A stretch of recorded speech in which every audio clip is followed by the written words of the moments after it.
Audio and scene. Hey everybody, welcome back to Mom and Pop Comics Talk with AWBW World, where we talk everything from co-publishing to co-parenting and everything in between. We're your comics parents, Wendy and Tyler.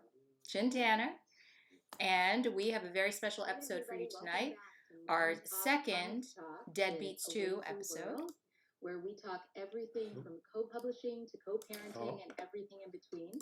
We're your comics parents, Wendy. I'm going to get rid of that. Sorry. Twitter. Sorry about that.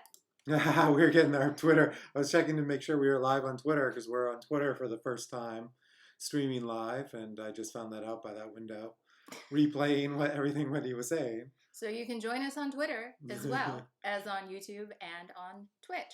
So, Tyler, take it away. Yeah, as you were saying, we got our second episode on Deadbeats 2, which is live on Kickstarter now. We've got some great guests. Let me bring on the first two of them, and we'll see if the third joins us shortly. And here we are, guys. You are live with us. We've moved over to this window. And welcome to the show. We've got Eric Palicki, editor of Deadbeats 2, one of the editors, and Val Halverson, who's been drawing the interstitial storylines with the shopkeeper, filling it or taking over from Lisa Sterl, who drew them in the first one. So guys, thanks for joining us. Joe, the other editor, might be joining us shortly. But until then, Eric, why don't I let you introduce yourself a little bit more, and then Val, I'd love to talk a bit about you as well. So Eric, if you want to introduce yourself to everybody. Sure. Hi, everybody. I'm Eric Palicki, comics writer and editor. Number of titles that I've edited for AWBW World include Maybe Someday and All We Ever Wanted, as well as the original Deadbeats, which I co-edited with Joe Corallo, who hopefully will join us later. In addition to that, I've written a number of titles, including No Angel, Atlantis Wasn't Built for Tourists, and the upcoming Blacksmith. Specifically about Deadbeats, for those that don't know, Deadbeats is an anthology of music-centric short horror stories, all centered around items that are for sale at the fictional Deadbeats record store. Deadbeats, the record store, is owned and operated by our mysterious shopkeeper, and those interstitial stories are woven in between the individual pieces in both Deadbeats anthologies. And Joe, welcome. Coming in right at the beginning. Perfect. So, yeah, as I introduced briefly, why don't you introduce yourself, and then we'll get talking with Val as well. Sure. I'm Joe Corallo. I also edited the first volume with Eric. I edited some other anthologies like the Mine anthology, which got the Ringo in 2018, and had an Eisner nom for best short story. I worked on co-creating She Said Destroy and writing that over Vault. I'm currently writing Beck's Star. Well, not currently writing it; it's out now. But issue 2 is out, so to check that out. And I'm also here on Zoom talking to all of you. Adding it to your bio now, right? Great. Well, great to have you guys on there helping us with Deadbeats. Now is Val as well joining us. And Val, I was really excited when Eric and Joe told me you were going to be drawing the interstitials. I had read Finger Guns, came out from Vault, which was just a lot of fun. It was really neat. So, but I don't know a lot about you before that. What else you've been working on? So, please let us know a little bit. How did you get into comics? What things have you been working on? What inspires you? Whatever you'd like to tell us. Hi, my name's Val. Probably already been said like 5 times already. So I'm doing the interstitials for Deadbeats 2. I was the artist for sequels, which was through Fanbase Press. That was the first kind of big-ish gig that I got. Then went from that to Finger Guns, which that's through Vault. I got a million plates spinning, and I don't know which things I can talk about yet Mhm. right now because That's- I don't think anything's really been announced. So it's Okay. all like NDA. Yeah, um, I'm sure it's some really as cool for stuff. how I got into comics, I've pretty much been drawing them since like middle school. Mm-hmm. uh, got my start on Neopets, believe it or not. uh, they were not good. Everybody's gonna start somewhere, right? They were Yeah. not good, but I was featured on the front page once on Neopets, and 12-year-old me was riding high. Wow. Yeah. No, that's great. That's 12, huh? And did But, you just are you yeah, self-taught? I've been doing it for a while. Did some webcomic stuff, which also was not good. But kind of have to start somewhere, right? Yeah. Yeah. I mean, you got to learn how to do it some way. And I was wondering, have you just self-taught, just drawing yourself and doing webcomics? Did you go to school for art at all? I went to college for art.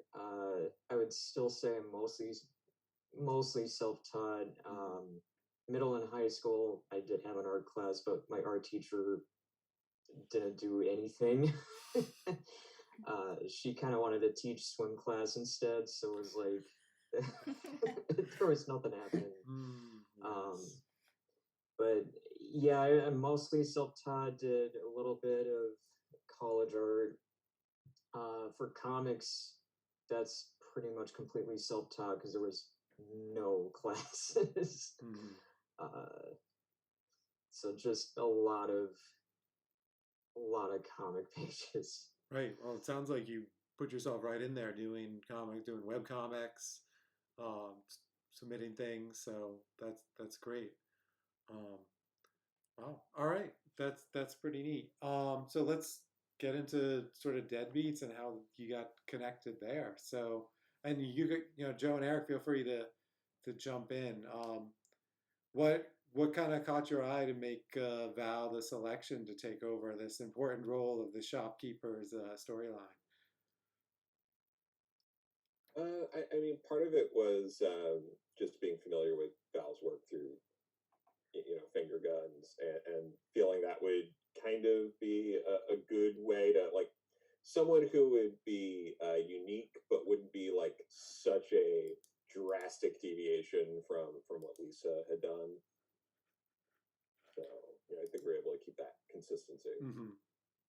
Yeah, That makes sense. that's how I felt. Like you could see the similar style to what Lisa had done in the first volume, but it wasn't exactly like a copy or anything. But Yeah. it was seamless. There's an energetic resonance between both aesthetics. Mm-hmm. Yeah. Val, did you look at the interstitials from the first volume at all when you were? Yeah, no, I love Lisa's work, Mm-hmm. so I was super happy to be on.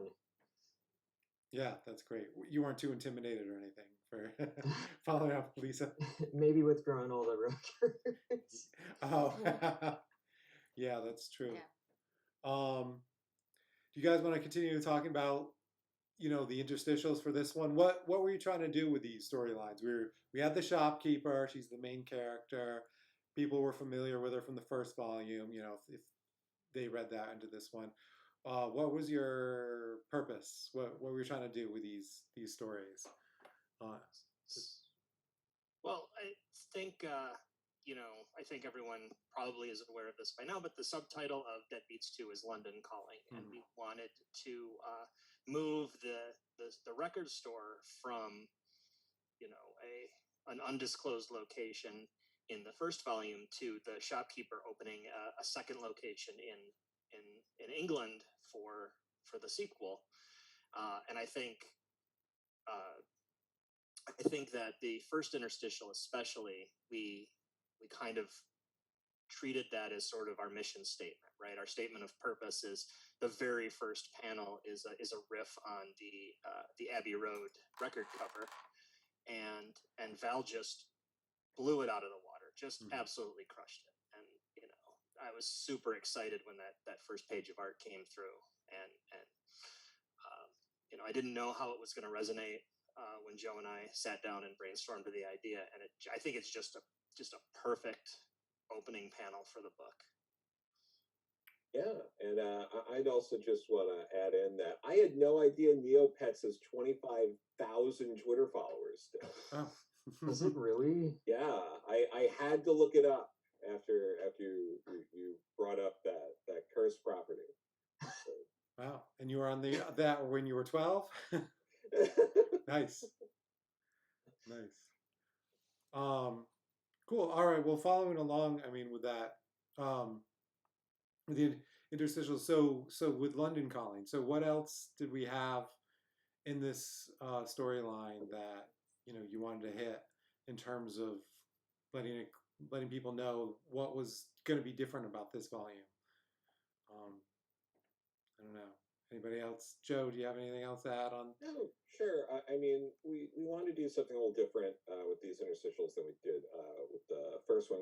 The first one was, getting an idea of the shop and things like that. Here, we obviously we expand on that by moving it to another location, and I don't want to kind of spoil how we're going to end it, but we kind of go with that theme of exploring some new places. So that's kind of what we wanted to do here with that. And we've also just from the stories we've been getting into, there's a lot of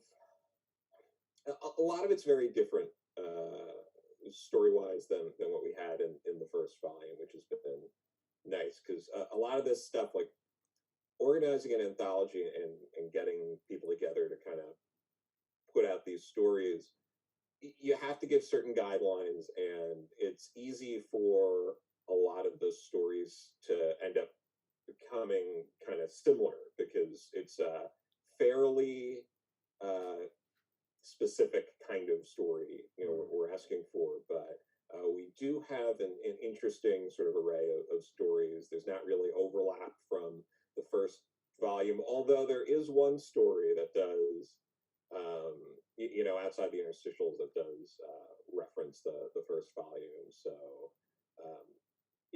I'm really mostly excited to get it out there and have people see this, because we have most of the book already in.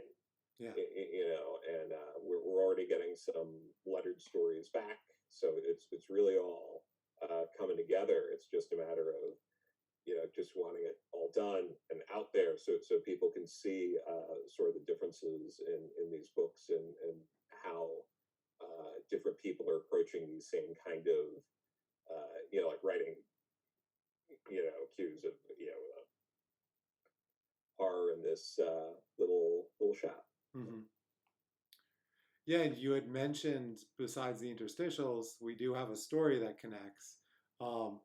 Eric, did you want to talk a little bit about that? I don't believe that's a secret, right? And people have been talking about how the story that you worked on it with Liana, the first volume, right?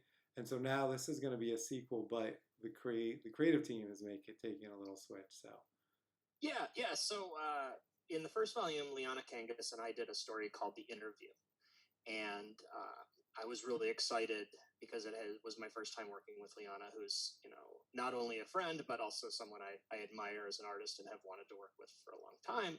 And when Joe and I were brainstorming creators that we could talk to for the second volume, Liana came up not as an artist but as a writer, because she's kind of been spreading her wings on that side of the medium for a while, having just co-written something with Joe for TKO. And so as she was thinking of ideas for a story, she came to me and said, hey, would it be cool if I wrote a sequel to our story in the first volume? And she did. She went ahead and wrote a direct sequel that Adam Gorham is going to be illustrating. And that is really cool. It's really cool to see Adam drawing characters that I created for the first volume, or co-created, I should say. So pretty delighted with that. Yeah, and I think that's a cool way to tie a sequel to the original by having a story, one of the stories come back, but a slight twist on the creator. So that is pretty neat. So for this sequel, how many repeat creators do you have? Do you want me to brighten this up? Yeah, please do. Yeah, not too many. We really wanted to try to bring in as many new people as we could. There were It's a bit some much. people who, we did bring back like Regine Sawyer. I've loved working with her for a while now, and she's been in some of your other books as well, outside of Deadbeats. And then similar to Liana came back, but in a different role. We sort of did the same thing with, Kyler came back, but he's also writing his own story, so that's going to be different. Mm-hmm. So yeah, I'm trying to think. There are a few other people, artists like Eva Cabrera and Claudia Guerra, but yeah, for the most, and obviously myself, Eric, you, Tyler. But the vast majority of people are new to this, like Ron Mars, Lila Sturgis, Bill Lobes, people like that. We were very happy to bring in, and getting Jamal Eichel to write something's also been great. Yona Harvey. It's a real nice mix of people. We definitely see some different art styles in here, and I think it's really going to make the book stand apart as its own anthology, with solid stories in its own right. Did you solicit people, or did you have an open call, or take submissions? How did that work for this one? We kind of knew who we wanted to work with. And reach out to, and we made that conscious effort of wanting to bring in new people for this. But I'm sure Eric also has things to add to that. Yeah, no, absolutely. I mean, it's we generally think of who we would like to invite, and as with the first volume, I think Joe and I were both really excited that no one, or virtually no one, said no or said that they had too much on their plates. So that's always a relief that people want to work with you. People are interested in the stories that, or the genre that you're working in, and the concept of the anthology, and then turn around and actually have a creative concept that they can turn into their story and their entry into the anthology. That's always a relief. And this in this case is no different. This is, I guess, my fifth anthology as an editor with A Wave Blue World, if you count This Nightmare Kills Fascists. So yeah, we can count that. We published it, but we didn't run the Kickstarter. Is what you mean? Yeah, right. Yeah. So yeah, it's been a very smooth process, and it's always a weight off our shoulders when the work that comes back, as Joe said earlier, not every story is the exact same. Meeting the devil at the crossroads story that you always are worried about, but really haven't seen yet. Mm-hmm. Yeah, is there any type of story that you were hoping to see that nobody's done yet? Yeah, I came up with an idea the other day, and I texted this to Eric. I was so upset that I thought of an elevator music story, and no one being stuck in an elevator with horrible music. No one came up with a story like that, and I am upset to this day about it. Would have been good for the anthology. Yeah, wow. It would have been great. Next time, you just have to get somebody and be like, you know what, you have to do for this. You can't come up with your own story. You have to do this one. Yeah, exactly. New take, assigned stories. Mm-hmm. I think that, like, speaking specifically of the three writers in this chat, like, I was really impressed that all three of us came up with really sort of oblique, offbeat ways to approach the theme. Tyler's story, which is out in the ether now and people have seen it, is is more fantasy focused, and it's a high fantasy story with a sort of horror bent. And Joe's story leans very heavily on the historical record, and Joe's story also is set in, if not England proper, at least the British Isles. So we do have,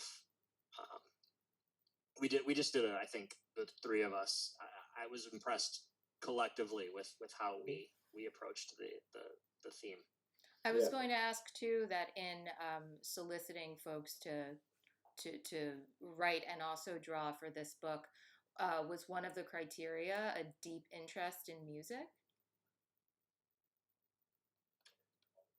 You know, with coming up with this, I think we knew people who were really interested in music and definitely pursued people like that. Like Scott Peterson, who's a former editor from DC Comics, has like a music blog, for example, like things like that. So there were certain people that, you know, we knew would be able to do something interesting with this, and you know, I think that was a factor. You know, and some of the people involved, you know, they might not play music professionally, but you know, have dabbled and stuff like that. So there's a bit of a smattering in there of that, as well as you know, wanting to work with you know, a wide range of different kinds of creators from different backgrounds, and wanting to, you know, bring in some veterans into the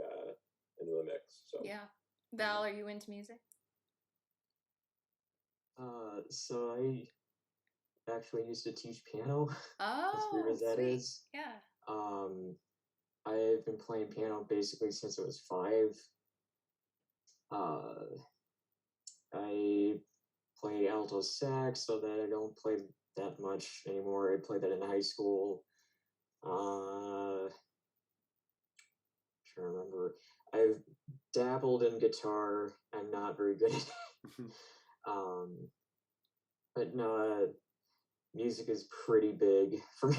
I think there's totally a strong relationship between music and comics. I mean, we have a 14-year-old daughter who's super into comics.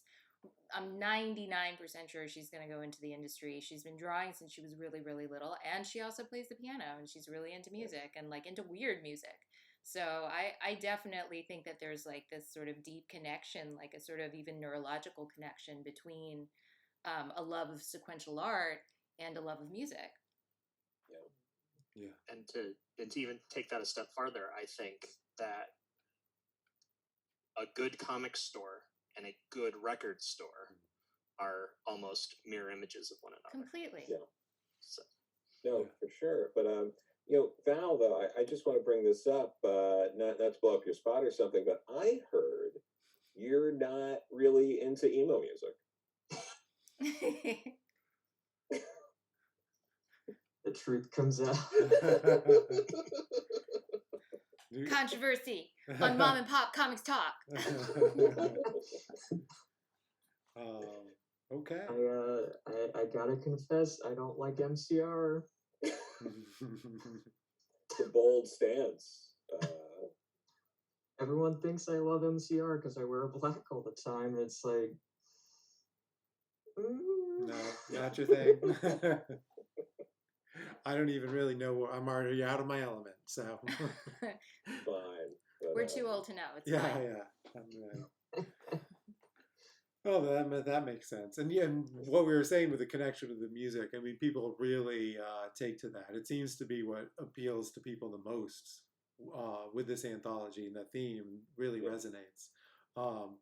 Almost so that I'm almost like disappointed. They're like, well, do you have a record to go with it, or a playlist? Or I'm like, oh, maybe we'll put together a playlist. A playlist is a nice idea, yeah, I mean, actually. that's something we could do to go with the stories. Maybe each one of the creators can choose something for the playlist.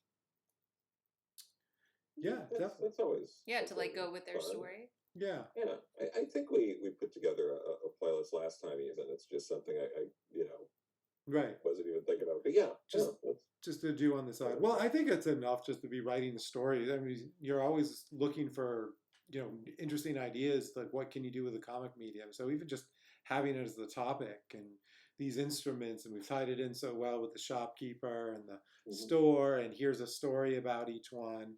You know, that if you're a fan of music, I mean, you're getting that in the story. You know? Yeah, absolutely. You know, put on, as we said in the description or something, put on your favorite album and crack open the book, you know. So it doesn't necessarily have to be a set playlist. Yeah, for sure. We were saying with the stories. So what do you think in terms of what people turned in? Was there a lot of people sticking to the London UK theme? Did we get people that were just like, I just want to tell some story that's not necessarily connected? Was it A a lot of mix? strings. A lot of strings. People like string instruments. Yeah. It's true. Yeah. You know, and I mean, I guess they're it's an instrument that's probably easier to kill people with than some others, but yeah, Also it's the jump scare music. Right. this is true. Yeah. So, but yeah, a little string heavy. Everyone kept pretty close to the music theme, which that was the like, you have to do this, but Right. like yeah, there's a little bit of stories that either could be anywhere or a couple, like the one I did that's very specific to that region. So yeah, it works. I think a lot of people will also just run with it as a the Clash reference. Right. Yeah, for sure. I mean, I tried to put mine in the basic world, like it was a fantasy story set in medieval times. So it was like, but that's a connection to the British Isles. So for sure. Oh, I should have said it was someone was stuck in a lift then. Oh, right. Yes, So exactly. The lift. Do they call it lift music in the UK? Yes. They do? Yes. That's the actual name for it, lift music? Yeah. You should know that. I didn't, sorry. I didn't. We didn't have an elevator in our, we just had steps. That's true. Yeah. No, we lived in London for like five years. 5 years. Yeah, off and on when Maddie was born, for sure. Yeah, I lived there for 15, so. I didn't get out a lot though. No, yeah, that's true. We had a new baby. For sure. So cool. Let's get back to you a little bit. You've done horror before, right? I know Finger Guns wasn't that horror-y, but you have a background in doing horror comics? Yeah. That's pretty much the main thing that I draw. Actually, I've written and drawn my own comics. At some point, I'll have more of those. Right. But no, I would say horror is kind of my wheelhouse or whatever. But after Finger Guns came out, everyone's like, "Oh, your style is like Archie." Yeah. Well, I was surprised when I saw that you were like a horror guy, which made sense for Deadbeats and all. But I had just known Finger Guns, and I was like, oh, he's really a horror type artist. So, the upcoming stuff, I can't talk about it, but have you managed to get back into this horror thing, or people? Some of it, yeah. Yeah. Okay, that's good. So we'll look forward to seeing some of your new stuff in the horror field. That's pretty neat. All right. Well, I mean, as we talked about, we got some awesome stuff for Deadbeats. The book is really coming together. We've seen your opening 2 pages on the interstitials, Val.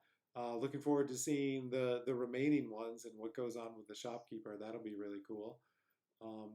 And for anybody out there, Deadbeats 2 is on Kickstarter now. I put the link. Hopefully everybody can see it on the profile. We really appreciate you jumping in there for the last week of the campaign so we can have Deadbeats 2 out.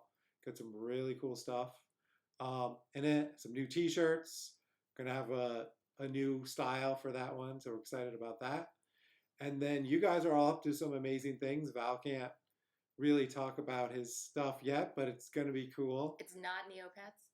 It's not Neopets. some darker horror stuff. Joe, your series is out, and Backstar 1 came out, and number 2 is coming out pretty soon, right? Yeah, Backstar number 2 is out. I think some places didn't get it yet. But, okay. By next week, I think everyone will have it. Oh, was it today? Wait, yesterday. I'm losing track of it. Yeah. Okay, I haven't been to the comic store yet. You're fine. Okay. But yeah, so got that going on. there's a couple of other unannounced things. I have some other shorts and other things that are coming out later in the year. Like I had something in the Yule anthology. I have something in Pat Shan's Destiny New York Volume 4. I have a backup in that. But yeah, I'm excited to. Well, I'm also working with something else for you that isn't announced yet. So. Oh, right. Yes. So so also that. But yeah. So many things you can't announce yet. Yeah, it's crazy. And that are not Neopets either. Yeah. Not Neopets related at all. Yeah. Great. And Eric, I'm excited for your upcoming. That comes out early July, right? Blacksmith, right? July 7th, Nice. 2 weeks from yesterday. Okay. So I'm not nervous at all. I'm fine. Everything is fine over here. I'm sure it's going to be great. There you go. Yeah. Blacksmith #1 on the 7th from Ahoy. Yeah, Ahoy Comics. Werewolf Private Investigator, right? Private, yep. Werewolf PI in LA.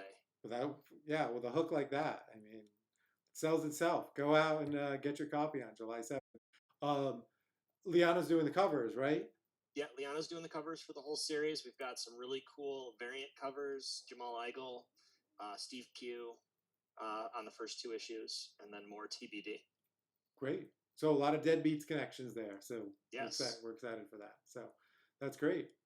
All right. Well, I mean, unless you guys have any last spoilers, or non-spoilers that you can say for Deadbeats, I think we'll let people go back the campaign at this point. We're almost done. Get yourself that exclusive Lisa Straw cover. We got some amazing interstitials by Val right here. And the 3 of us all have stories as well as helping bringing this to life. So, yeah, super excited. All right. Thanks for joining us. And we'll sign off and then we'll come right back to you. Okay, thanks. Let's just switch scenes. Thanks for coming to this episode of Mom and Pop Comics Talk. We'll be back in 2 weeks with a new series, I think on retailers, our absolute favorite retailers in the country. And in the meantime, don't forget to wash your hands, brush your teeth, and read your comics. Definitely do that. All right. Thanks, everyone. Bye.